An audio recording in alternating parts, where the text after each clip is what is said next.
Hello दोस्तों, स्वागत है आप सबका स्टडी IQ में। और आशा है कि आपको ये सीरीज़ पसंद आ रही होगी। हिंदी साहित्य वैकल्पिक विषय की ये जो सीरीज़ है ये उन स्टूडेंट्स को ध्यान में रख के बनाई गई है। ठीक है, 15 मिनट की सीरीज़ है, पर आप इसको एक प्लेलिस्ट को एकदम डाउनलोड करके अगर आप इसको लगातार देखेंगे तो आपको चीज़ें क्लियर होती जाएंगी। तो बेसिकली ये उन स्टूडेंट्स को ध्यान में रख के बनाई गई है जहाँ पे बहुत से स्टूडेंट्स ऐसा अक्सर कहते हैं कि सर हम नहीं क्लास ले सकते। हालांकि क्लासेस बहुत बहुत और बहुत किफ़ायती हैं। जैसे मेरे ख्याल से 12 से 15 हज़ार में आपको हिंदी साहित्य का संपूर्ण कोर्स मिल जाता है। पर फिर भी अगर आपको ऐसा लगता है कि अगर आपको कोई दिक्कत है तो इस सीरीज़ को ज़रूर देखें, प्रश्नों का उत्तर दें, नीचे कमेंट बॉक्स में हमें बताते चलें कि आपको कैसा लग रहा है कैसा नहीं। और हम वेट भी करते हैं आपके रिप्लाईज़ का, चूँकि बहुत से बच्चे टेलीग्राम के द्वारा हमको मैसेज करते हैं, बहुत से बच्चे कमेंट बॉक्स में करते हैं। It is your call, but please be attentive to these classes. ठीक है, चलो भक्ति काल की हम लोग बात कर रहे थे। आज हम भक्ति काल की प्रमुख प्रवृत्तियों की बात करेंगे। ठीक है, आप देख सकते हैं प्रमुख प्रवृत्तियों की बात करेंगे। और देखिए प्रवृत्तियां क्या होती हैं भक्ति काल में, हमको बेसिकली किन भावों को, किस प्रकार की चीजों को, क्या फ्लो था, क्यों ये भक्ति काल कहा जाता है, क्या महत्वपूर्ण बातें हैं, क्या क्या विशेषण से जुड़ते हैं, इन सब को आज हम समझेंगे। और इस दौरान हम इसकी जो निर्गुण काव्य धारा है, इसकी जो सगुण काव्य धारा है, इन सब को हम समझते हुए आगे चलेंगे। तो जो भक्ति काल की प्रमुख प्रवृत्तियों से बताने से पहले मुझे लगता है एक बार इसका बैकग्राउंड जो है मुझे समझा देना पड़ेगा आपको। ठीक है, क्यों? क्योंकि मुझे लगता है कि थोड़ा सा कई बार स्टूडेंट को ये समझना जरूरी हो जाता है। देखो मैं फिर से एक बार बता, हालांकि मैं कई बार बता चुका हूं, जब आप भक्ति काल की बात करेंगे ना, एक मिनट, जब आप भक्ति काल की बात करेंगे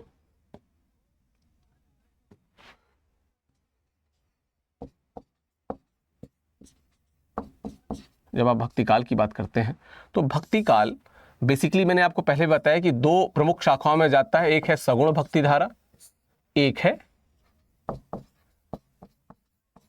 निर्गुण भक्ति धारा। ठीक है, अब ये जो सगुण और निर्गुण है इनको भी अगर देखा जाए तो सगुण जो है ये जाता है राम भक्ति धारा। ये दिख रहा है आपको ना, मैं कलर चेंज कर देता हूं, कई बार कलर का भी पड़ता है।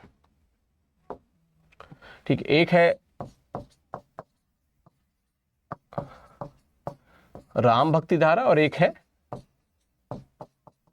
कृष्ण भक्ति धारा। निर्गुण में देखा जाए तो निर्गुण में हमें एक होती है ज्ञानाश्रयी या संत शाखा,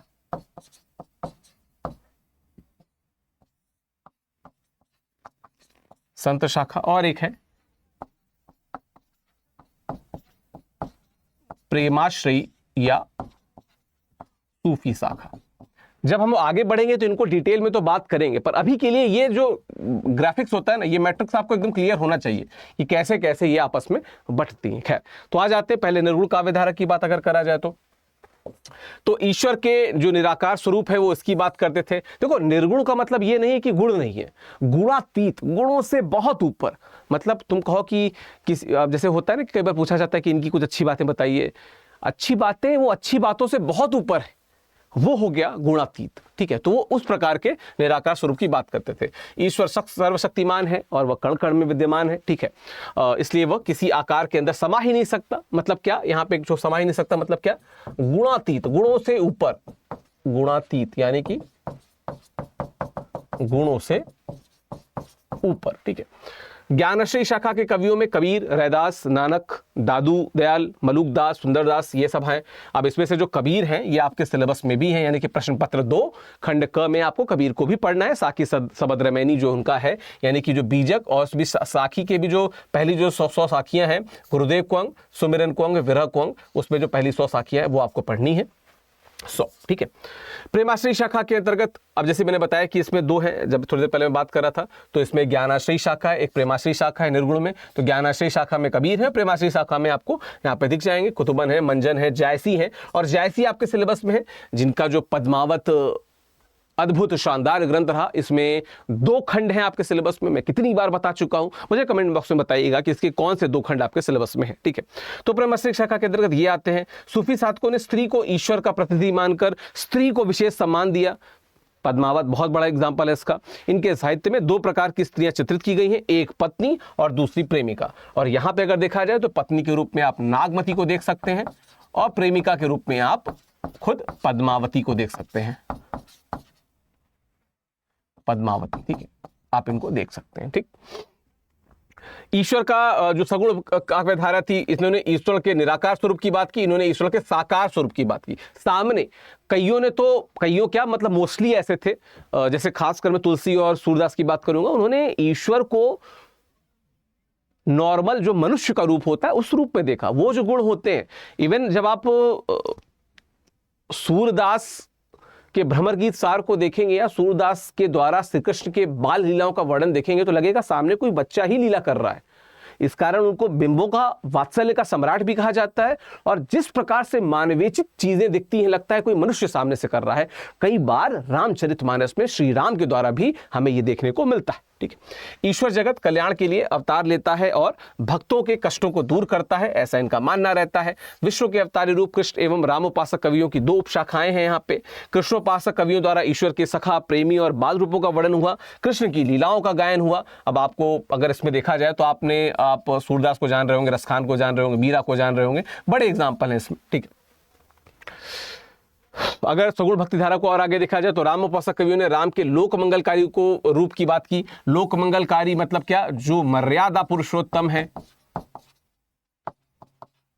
जिसने समाज में मर्यादा यानी कि जो औदात्य होता है उसे स्थापित किया, औदात्य को स्थापित किया हर जगह पे। ठीक है, समाज की उपेक्षा नहीं की, समाज की मर्यादा को बनाए रखने का प्रयत्न किया। कृष्णोपासक कवियों में सूर, मीरा आदि प्रमुख हैं। रामोपासक कवियों में गोस्वामी तुलसीदास सर्वश्रेष्ठ कवि हैं। और फिर एक ये बहस होती है, जैसे मैं आपको बताऊं कि कहा गया ना कि ये बहस होती है अलग अलग। जैसे जो ग्रियर्सन है, जॉर्ज ग्रियर्सन है, मैंने इनकी बात की थी, किताब का नाम बताइए कमेंट बॉक्स में। ग्रियर्सन कहते हैं कि बिहारी बहुत शानदार कवि। फिर शुक्ल जी आते हैं, वो कहते हैं नहीं नहीं, तुलसीदास शानदार कवि हैं। फिर कोई कहता है कि सूर सूर तुलसी ससी उडगन केशवदास, बाकी कवि खदोत्तम जह तह करत प्रकाश। तो सूर को सूर्य कहते हैं, सूरदास को, तुलसी को चंद्रमा कहते हैं, तो सूर्य का तो इंपॉर्टेंस ज़्यादा ही होती है। तो सब अपने अपने अपने इंपॉर्टेंस, सब अपने लिए कोई बात करते हैं। पर हम जब हिंदी साहित्य पढ़ेंगे तो एक बैलेंस्ड अप्रोच से देखते हैं कि यूं सबके जुड़ने से एक सर्वश्रेष्ठता बनती है। कोई एक सर्वश्रेष्ठ कह देना पक्षपात ही होगा, बायसनेस होगी। ठीक है, बात की जाए तो गौण प्रवृत्तियां क्या हैं? अगर साहित्य की गौण प्रवृत्तियां मतलब वो प्रवृत्तियां जो छिपी रहीं, छिपी प्रवृत्तियां, मतलब स्पष्ट रूप से तो हमने उनकी भक्ति की बात की, ठीक है, निर्गुण सगुण दोनों रूप में, ठीक है, लेकिन कुछ छिपी प्रवृत्तियां थी, जैसे वीर काव्य, प्रबंध काव्य, नीति काव्य, अकबरी दरबार का काव्य और रीति काव्य। रीति काव्य भी यहां से शुरू हो जाता है, इस बात को क्लियर रखिएगा। रीति काल में तो खैर रीति काव्य हुआ ही, प्रबंध काव्य बहुत सारे उदाहरण हम आगे बात करेंगे। तो वीर काव्य की बात की जाए तो वैसे तो रामचरितमानस और रामचंद्रिका जैसी रचनाओं में भी वीर रस का प्रसंग हुआ है। बोले राम सकोप तब, भय बिन होत न प्रीति। तो वीर रस का वहां पे आपको स्पष्ट प्रमाण दिखता है। ठीक है, स्पष्ट प्रमाण दिखता है। तो वीर रस का प्रसंग व समावेश हुआ है, किंतु आदिकाल की तरह इस युग में भी वीर काव्यों की स्वतंत्र रचनाएं हुई हैं। वीर काव्य प्राय राजाश्रम में लिखे गए, जिनमें प्रमुखतया आश्रयदाताओं की यशोगाथा, उनकी युद्ध सज्जा, अतिशयोक्तिपूर्ण उनका वर्णन, दान, शौर्य संबंधी जो इनकी स्तुति है, शत्रु के उपहास आदि को स्थान प्राप्त हुआ है। इस काल में वीर काव्यों की रचना करने वाले कवियों में श्रीधर, नल सिंह, कुंभकर्ण, नियामत खान, जान आदि प्रमुख है। नियामत खान, जान इनका बेसिकली नाम था, ये बहुत प्रमुख है। वीर रस को यादृच्छा आपको कई कई जगह पे दिखेगा, यदा कदा आपको रामाचरितमानस में दिखेगा, आपको आपके सिलेबस में कवितावली है उसमें भी दिखेगा, लेकिन संपूर्ण रूप से सिर्फ वीर रस इन कवियों द्वारा, श्रीधर, नरसिंह, कुंभकर्ण, क्या कहते हैं, नियामत खान, जान द्वारा आपको देखने को मिलता है। प्रबंधात्मक चरित्र काव्य की बात की जाए तो भक्ति काल में रचित प्रबंध काव्य, चरित्र काव्य या तो आदिकाल के जैन मुनियों की परंपरा में लिखे गए या पौराणिक संदर्भ में विशेष पे आधारित होते हैं। इस काल में सुधीर अग्रवाल, शांति भट्ट, सूरी गौतम रसकार, पदनाम आदि कवियों ने चरित्र मूलक प्रबंध काव्यों की रचना की है। तो चरित्र मूलक प्रबंध काव्य, और इन दोनों को ध्यान रखिएगा, वीर काव्य और प्रबंध काव्य। इंपॉर्टेंस इसलिए है कि कई बार प्रश्न इस प्रकार से बन सकता है कि आप सोच के जाएं कि ये तो सगुण निर्गुण से पूछेगा, प्रबंध काव्य वीर काव्य से पूछ लिया, आदिकाल में नहीं भक्ति काल में, तो थोड़ा सा कंफ्यूजन हो सकता है, देख के जाइएगा। नीति काव्य भी रचे गए हैं। भारतीय काव्य में नीति काव्य की प्रवृत्ति बहुत प्राचीन है। समस्त जो वेद हैं, पुराण हैं, रामायण महाभारत आदि में नीति तथ्य, गीता की बात कर ली जाए तो उसमें आपको नीति तथ्य व उपदेश प्राप्त होते हैं। वेद भी कहते हैं ना, पुराण भी कहते हैं ना, गीता तो खैर कहती ही है। कर्मण्येवाधिकारस्ते मा फलेषु कदाचन यदा यदा हि धर्मस्य ये सारी चीजें गीता उपदेश देती है ना भाई। तो निश्चित तौर पे नीतियां बताई गई हैं। इस परंपरा का विकास भक्ति काल में भी दिखता है। भक्ति काल में नीति काव्य के 3 रूप प्राप्त होते हैं। कबीर, नानक, दादू आदि संतों की रचनाओं में नीति संबंधी पद, रामचरितमानस, पद्मावत आदि महाकाव्यों में यत्र तत्र नीति संबंधी उपदेश। ठीक है, जैसे अब यही है कि बोले राम सकोप तब भय बिन होती न प्रीति, ये भी एक नीति है ना, उपदेश ये बता रहे हैं, समुद्र को समझा रहे हैं, ध्यान लो भाई, सिद्धांत है। ठीक है, तो ये देखने को मिलता है। कुछ कवि ऐसे भी हैं जिन्होंने नीति काव्य की ही रचना की। इनमें हिल, रत्नावली, जमाल आदि प्रमुख है। इस कोटि में जैन कवि बनारसी दास का भी प्रमुख स्थान है, जिन्होंने सिर्फ नीति काव्यों की रचना की है। पर यार देखो, भक्ति काल सूर और तुलसी जैसे इतने सशक्त कवियों से बना था। तुम सोचो, जिस काल में एक अलग पंक्ति में आपको नानक दिखते हैं, दादू दयाल दिखते हैं, रविदास दिखते हैं, मीरा दिखती है, रसखान दिखते हैं, उसमें वो कवि जिन्होंने नीतियों पे बात की, अच्छी बात की, बहुत बात नहीं हो सकी। क्यों? क्योंकि जिन कवियों की बहुत बात होती है वो बहुत ही बड़े स्टैचर के कवि। भाई कबीर, सूर, तुलसी, जायसी, रसखान, मीरा, नानक, दादू, रैदास, इनका खुद में व्यक्तित्व इतना बड़ा है कि जो बाकी कवि हैं, चाहे वो नीति लिखे चाहे कुछ लिखे, वो खुद भी गौण हो जाते हैं। वही हम यहाँ पे इस बात कर रहे हैं। इसीलिए उनका जो नीति काव्य है उसको हमने गौण, यहाँ पे हमने बताया ना कि जो उसकी क्या कहते हैं गौण प्रवृत्तियां थी, उनकी हमने बात की यहाँ पे। ठीक है, आगे बात की जाए रीति काव्य की, तो भक्ति काल के कुछ प्रमुख कवि जो है रीति काव्यों में कृपाराम, सुंदरदास, केशवदास। अब ये जो केशवदास है, केशवदास आपको भक्ति रीति काल में भी दिखेंगे, क्योंकि संक्रमणकालीन है। ठीक है, रहीम आदि के नाम उल्लेख होते हैं। अब देखो, रहीम वही है रहीम जिनकी आप सोच रहे हैं जिनके बारे में। ठीक है, अति प्रवीण व सुंदरी, मोहन को हित आंकी, सबकी दीठी बचाई के गई अरोकिन झांकी, कृपाराम की रचना है। तो आपको यहाँ पे रीति काव्य, रीतिकालीन, रीति का क्या अर्थ है अभी आपने शायद न समझा हो, मैं उसको बताऊंगा। परंपरा से जुड़ता है और भी बहुत सारी चीज़ों से, रसता से जुड़ता है। ठीक है, रसिकत्व से जुड़ता है। हम इसकी बात करेंगे जब हम रीतिकाल पे आएंगे। ठीक, अब यहाँ पे इससे जुड़ी कुछ और प्रवृत्तियां हैं। तो उसमें एक अद्वैतवाद है। मैंने कल बोला था कि अद्वैतवाद आप पढ़ के आना। आप में से कुछ लोगों ने मुझे टेलीग्राम पे और कुछ लोगों ने मेरी ईमेल आईडी पे मुझे मेल किया।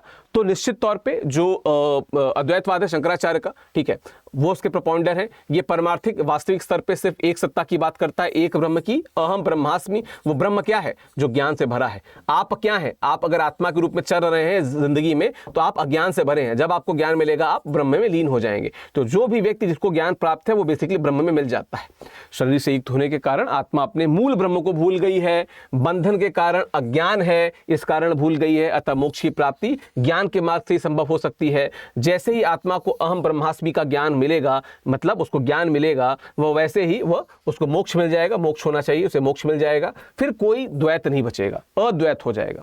ये एकदम से बिना द्वैत वाला नहीं है, ये अद्वैत है। मतलब एक द्वैत है जो क्षणिक, वो द्वैत मिट जाएगा जैसे ही आपको ज्ञान प्राप्त होगा। तो वो द्वैत है पर द्वैत नहीं है, इसलिए अद्वैत कहा गया। ठीक है, फिर क्या है? भक्ति पे नकारात्मक प्रभाव, क्योंकि भक्ति और आराध्य में भेद स्वीकार करना आवश्यक है, इसलिए भक्ति पे नकारात्मक प्रभाव भी यहाँ पे देखने को मिलता है। क्योंकि ये देखो यार, भक्ति का मतलब क्या है कि हम अपने से माने कि हम प्रभु की पूजा करते हैं तो हम उनकी पूजा करते हैं, तो भक्ति है।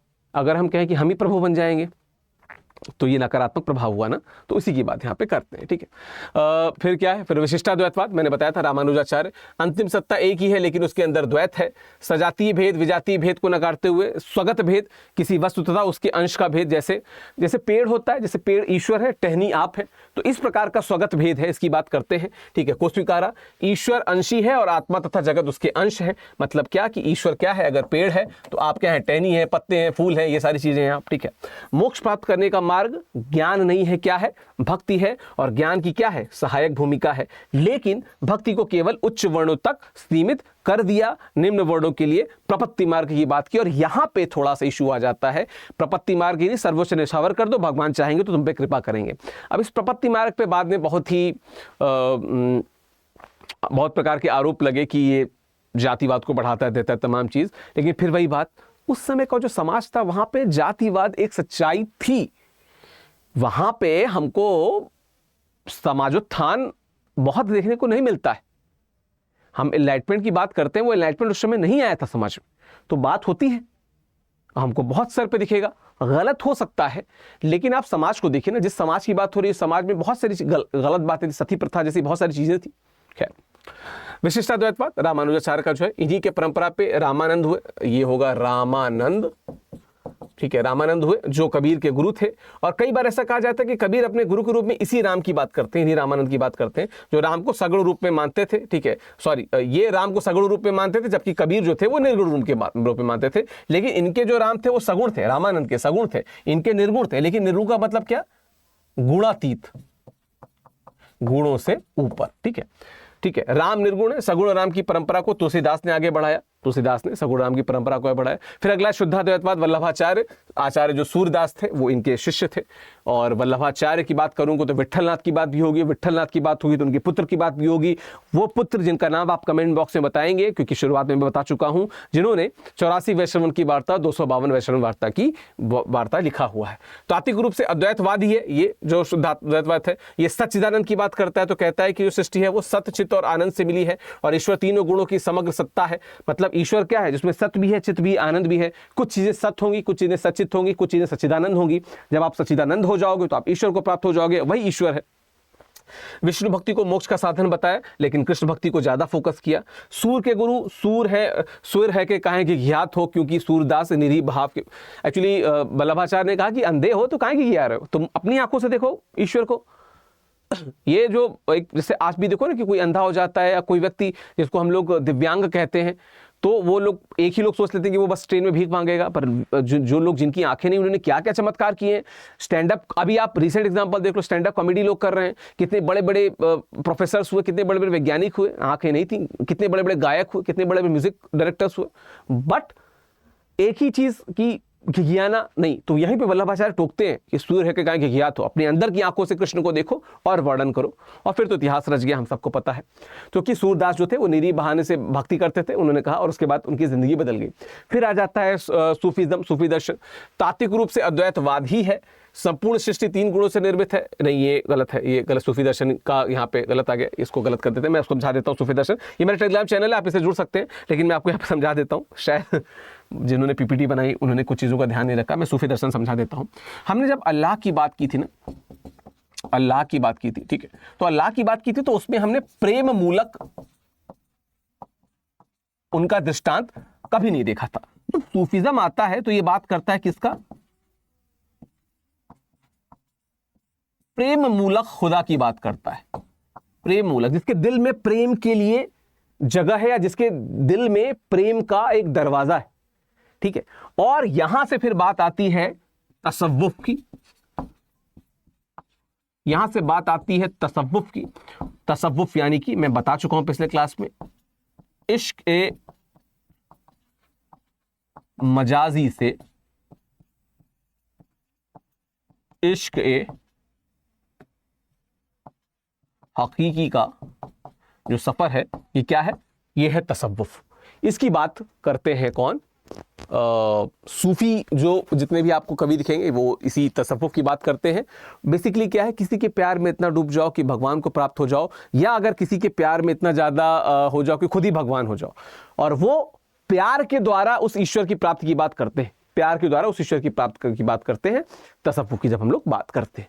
तो ये है सूफीज्म, इसकी अपने बात की। बाकी ये मेरा टेलीग्राम चैनल है @official विकास करके स्कैन करके आप इससे जुड़ सकते हैं। और अगर आप चाहें तो मुझे ईमेल भी कर सकते हैं। मेरी ईमेल आईडी भी मैं आपको दे देता हूं यहाँ पे। जो मेरी ईमेल आईडी है वो क्या है? मेरी ईमेल आईडी है vikas.singh@studyiq.com।